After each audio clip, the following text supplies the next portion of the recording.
E aí, moçada, que lá de coração de Jesus, tudo tranquilo? Espero que sim.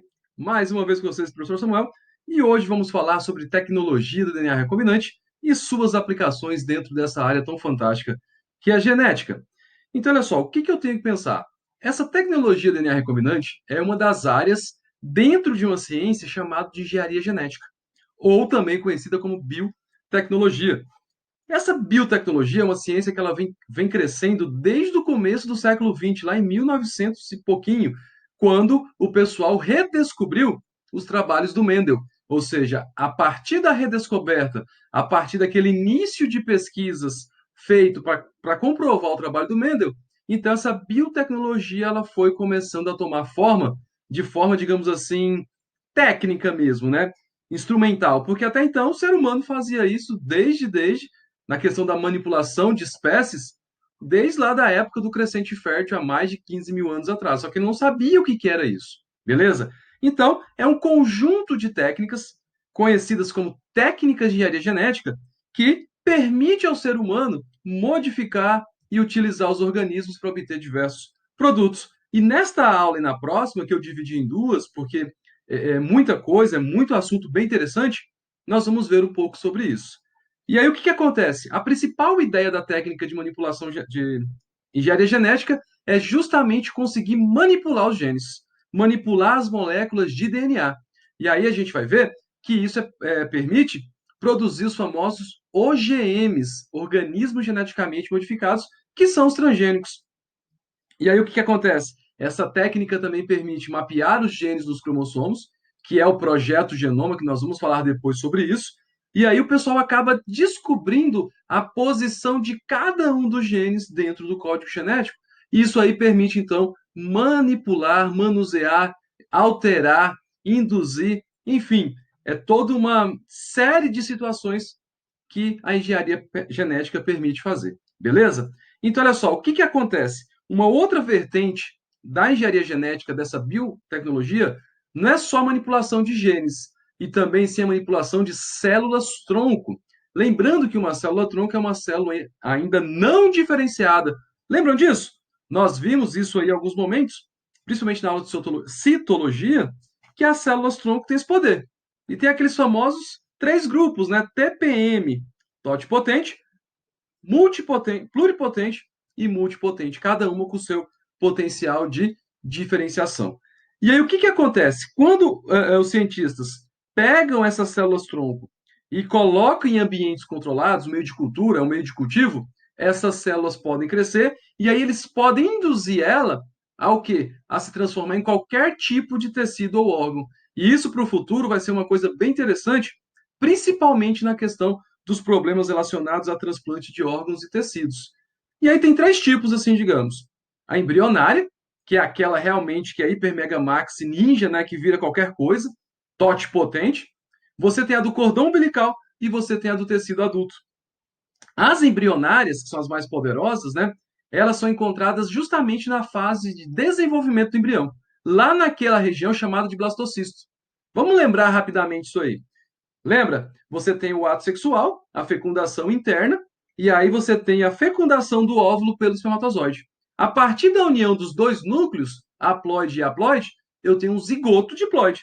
E esse zigoto, então, ele vai se dividir.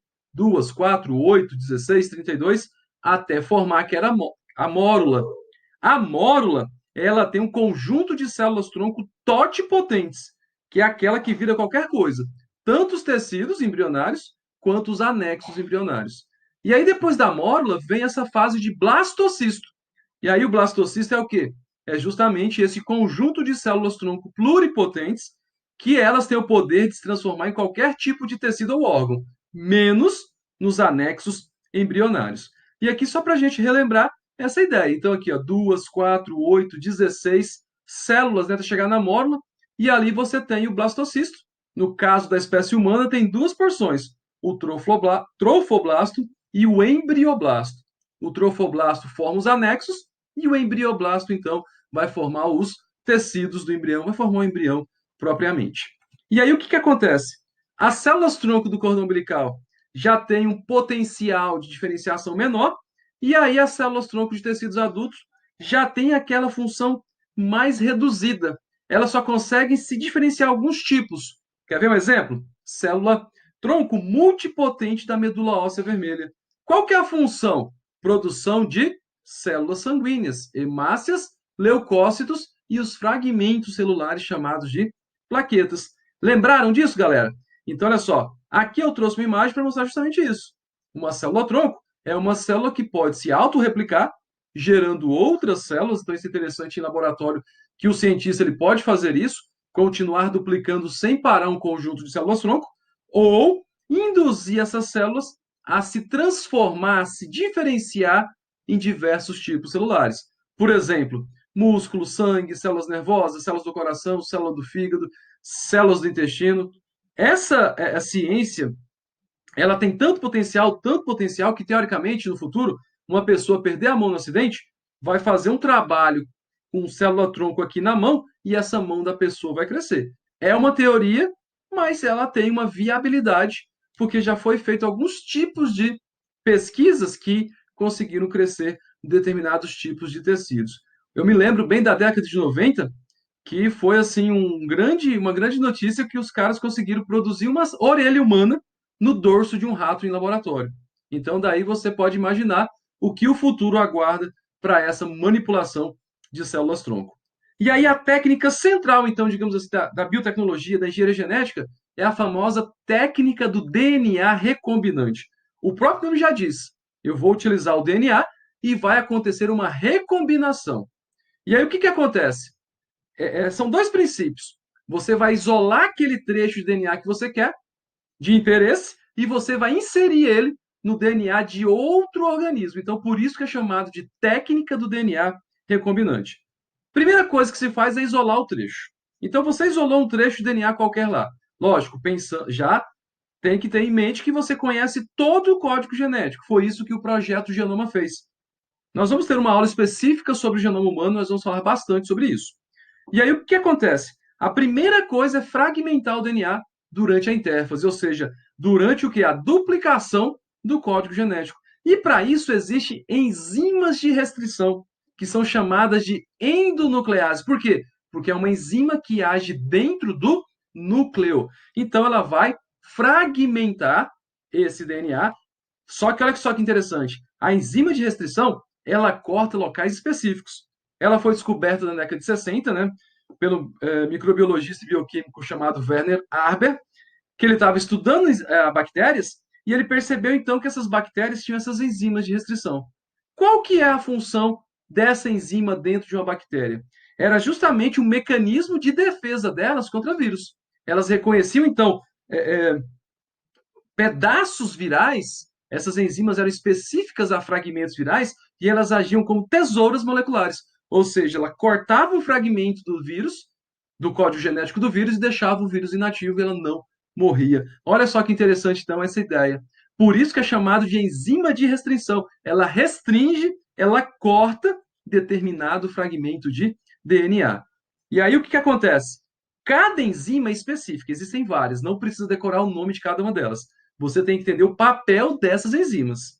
E aí o que acontece? Elas são específicas. Elas só cortam DNA em pontos específicos chamados de palíndromos. Ou seja, o corte não é feito em qualquer lugar. E o que é um palíndromo? Veja só esse fragmento de DNA que nós temos ali. Né? XXGATC. Lá na frente, GATC. Vocês estão vendo que a fita de cima tem o mesmo segmento. Só que se você olhar embaixo, lembrando sempre que o DNA tem dois sentidos, galera. 5 para 3 e 3 para 5. Olha embaixo, seguindo a direção da seta, da direita para a esquerda. GATC, GATC. Isso são palíndromos genéticos. Ou seja, a leitura desse código genético, tanto faz se é na direção de 5 para 3 como de 3 para 5, é a mesma leitura. É como se eu pegasse e lesse arara. Arara, tanto faz ler de frente para trás, trás para frente, ela tem o mesmo sentido. Isso é um palíndromo.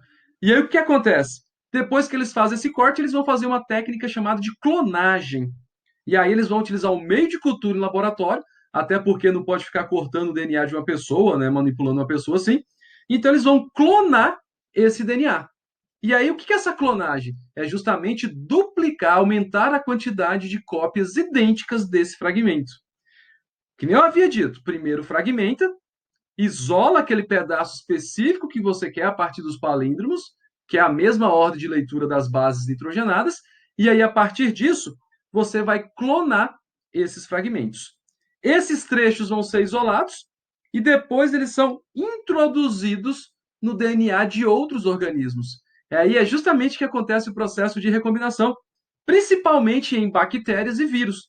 Quando você ouvir essa questão, o organismo que foi recombinado, que teve a inserção de DNA, ele é chamado de vetor.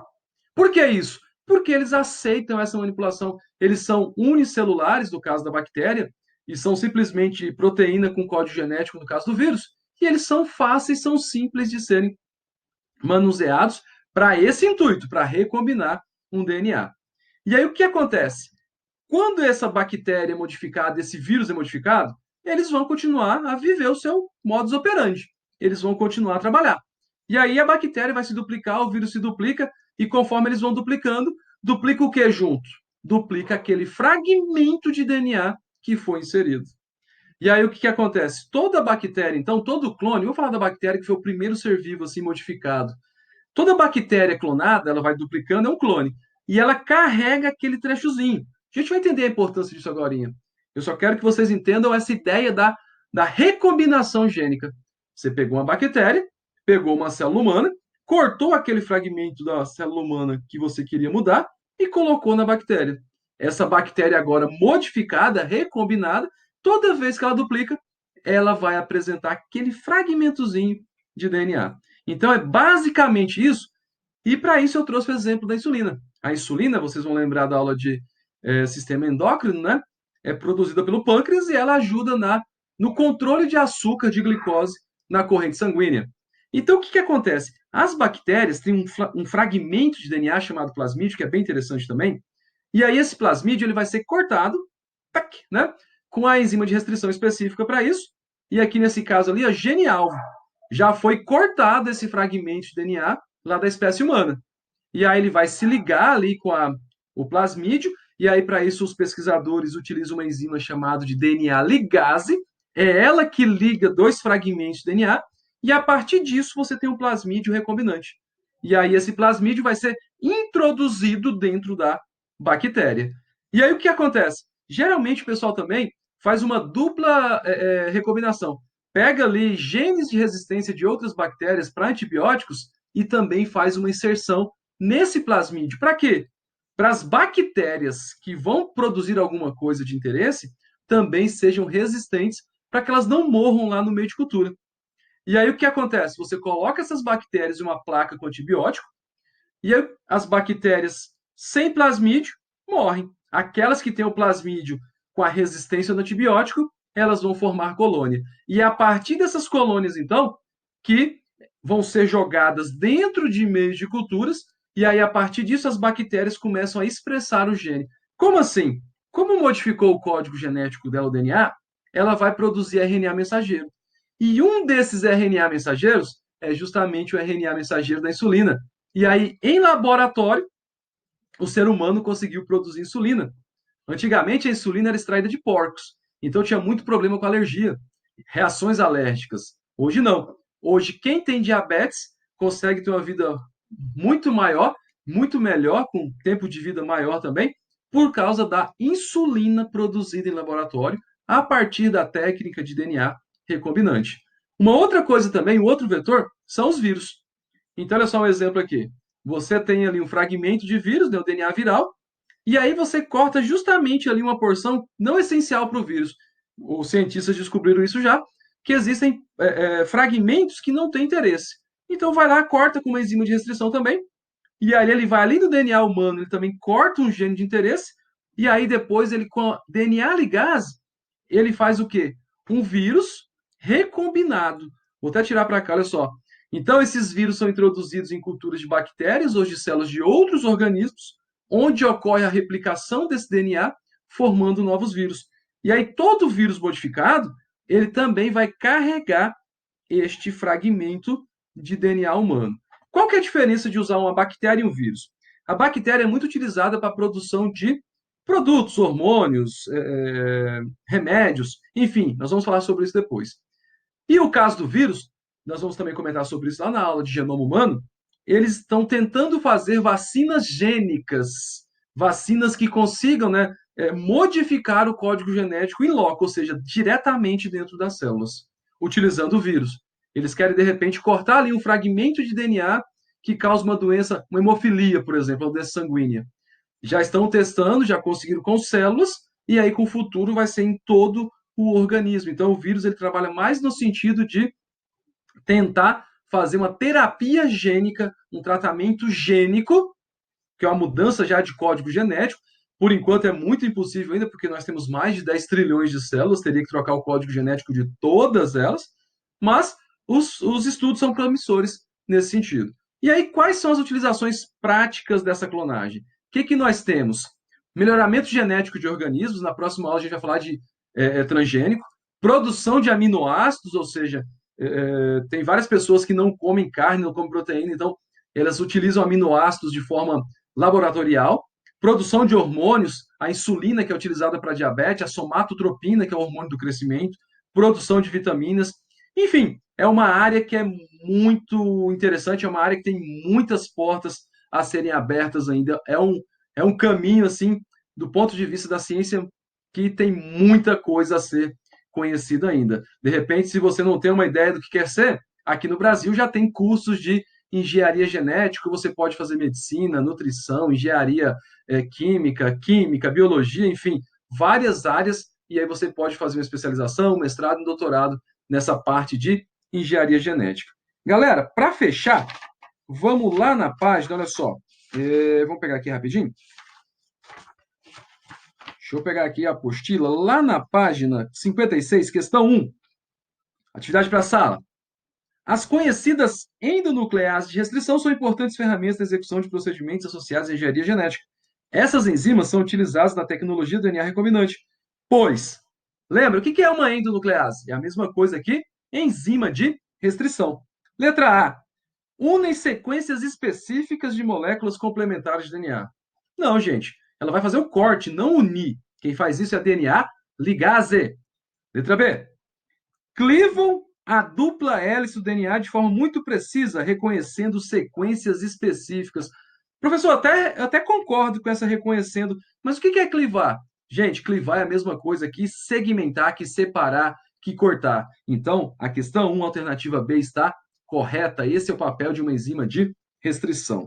E aí, lá na página 58, questão 3, fala o seguinte: o projeto Genoma Humano tem como objetivo determinar a sequência de bases de todos os genes da espécie humana.